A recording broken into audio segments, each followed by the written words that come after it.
Baseball is wild. I mean, it's wild for like endless reasons, but one of those reasons is the way teams scout and end up with international players, specifically players from the Dominican Republic. The Dominican Republic has become king for generating some of the best players in baseball, and it's become so important for teams to emphasize you need to keep an eye on the talent that grows there, that everyone is a facility in the country where young players they sign stay at, and they develop them and get them ready for the minor leagues and so on and so forth. And when it comes to a country like the DR, a place that can be pretty rough, I mean, not that the US isn't rough either, but the DR is more of a third world country. It's not actually a third world country like Cuba or its neighbor, Haiti. It's looked at as an upper middle income developing country, but it's still pretty rough with crime and corruption. With that said though, it builds some of the best baseball players, with a big reason being it makes them tough growing up there. David Ortiz once saw a man get shot when he was younger. He ended up getting shot himself in a restaurant years later. Pedro Martinez had to rely on his house's mango tree to eat a lot of his meals when he was a kid, as his family had no money, and those two ended up changing baseball history in so many ways. And that's just two guys. But with the talent comes some issues, considering the corruption and roughness that also comes from the Dominican Republic, with the massive one being players lying about their age to get more money and be able to sign with their respective teams at all. I mean, think about it. You're a young kid in the Dominican Republic with talent big league teams are interested in, and the money they can give you to join their organization, even if thousands of dollars, it doesn't have to be some contract in the millions, that money is beyond more than what your family had before. So that becomes part of it. It's not just about baseball, it's about changing your family's lives and helping them out of poverty. So because of this urgency, it's become pretty common for kids to lie about their age and say that they're younger, which is more appealing to teams. It's the same reason so many Dominican players get caught on steroids. It's shitty. Lying about your age and or taking steroids isn't good, but anything they can do to have them and their families' lives change for the better is the point.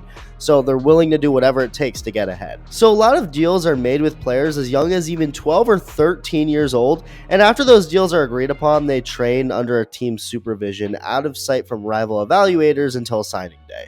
Now, usually when these players get caught lying about their age, it's by a couple of years. It's rarely something wild like 5 years or something. There's a conspiracy that Albert Pujols was always a couple years older than he claims to be, something former Marlins general manager David Samson has publicly accused him of. Now, take a lot of what Samson says with a grain of salt, because he's a classic case of short man syndrome with a lot of bitterness, but I mean, it's not out of the realm of possibility for that to be true. And it could also explain Pujols' extreme drop-off after a couple years with the Angels.